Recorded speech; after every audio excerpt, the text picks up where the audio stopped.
What's up everyone, how's it going? This is Waj. Hope you guys are all doing well, and in this video we're going to be talking about probably one of the most expensive pieces of PC hardware or slash tech product that I have ever come across, and that's the new iMac Pro. Now we've been doing some testing for the past couple of months since it's been available, and we've been kind of taking our time with it. One of the things that I was really interested in doing is actually doing a PC direct head-to-head comparison. If you remember a while back, we did a $7,000 to $6,000 PC build with a 38-inch ultra widescreen display paired with a custom built PC that cost roughly about $4,500. Now the iMac itself, the base model that we're testing out is just the base model, which costs around just under the $5,000 mark. It obviously has that awesome 5K display that we know with some of the 5K iMacs, but internally it's quite interesting. So what we're going to do is do a head-to-head comparison, do some benchmark runs, and just see what the value is that you're getting from Apple compared to what you're going to get with a custom built system that you're going to pick your individual parts with. So if you're interested in this comparison, without any further ado, let's get right into it.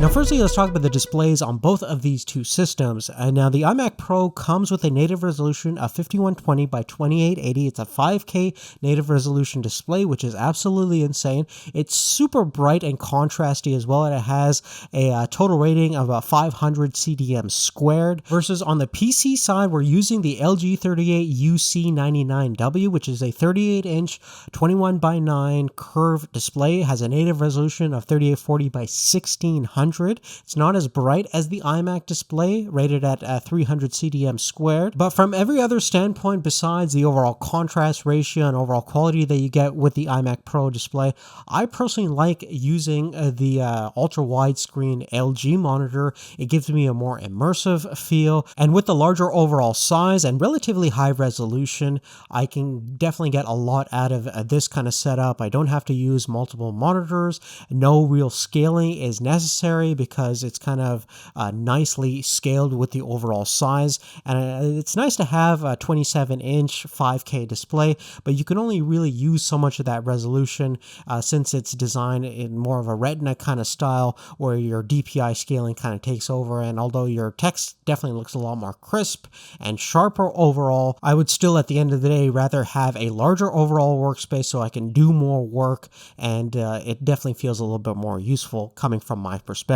In addition to that, gaming on the LG 38-inch monitor is probably one of the coolest experiences ever. It's awesome. Gaming on a ultra curved widescreen display definitely feels a lot more immersive than the 27-inch iMac.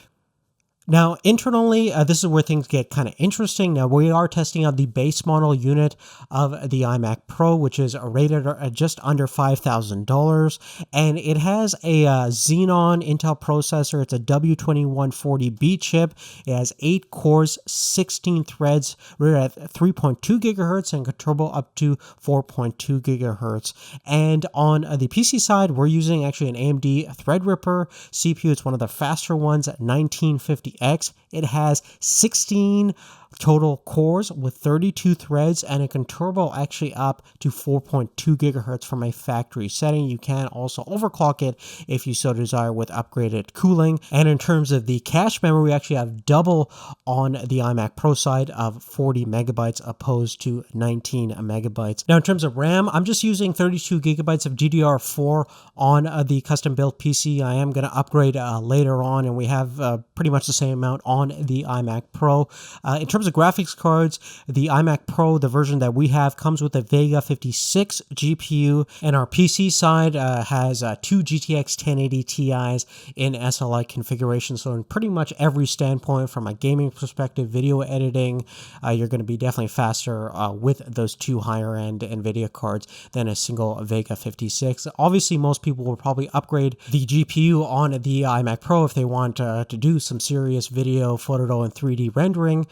but again, this is kind of what we can afford right now. Now, keep in mind that our custom-built PC, from a hardware perspective, only for the tower itself, cost under $4,300. So we're relatively competitively priced compared to what we're getting on the iMac Pro side. Now, in terms of the storage configuration, one of the things that Apple is really good at is making some really fast SSDs and integrating them well into their operating system. And this is certainly no exception. We have a PCI Express based SSD that has a maximum write performance of 3 gigabytes a second and read performance of 2.4 gigabytes a second. Now, on the PC, I'm just using a M.2 drive, and although it's not the fastest performing SSD that you can get, it's still not too bad. We're getting a read performance about 1.5 gigabytes a second and write of just under 660 megabytes a second. So continuing forward, let's actually take a look at some benchmark results. Specifically, let's start with the CPU using Geekbench.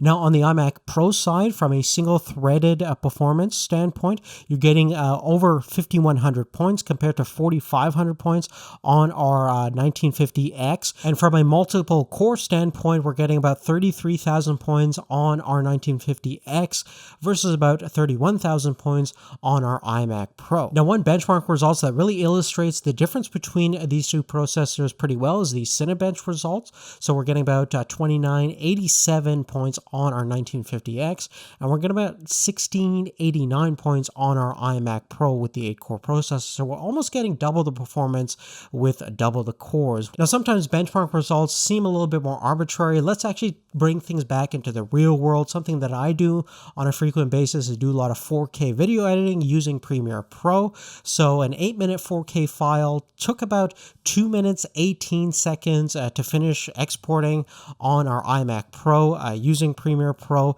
and using the same overall version, it took about 1 minute 41 seconds on our custom built PC.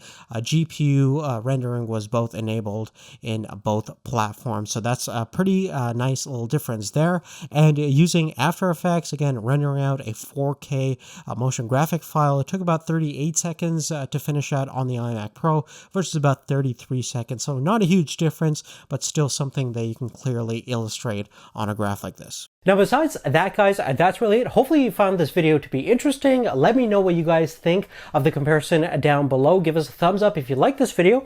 And if you're specifically interested in how the standard 5K iMac compares against the Pro version, we have another video for you. So click on the card or in the description down below for that video when it becomes available. But other than that, thank you so much for watching. Thanks for your support, and we'll see you next time. Take care.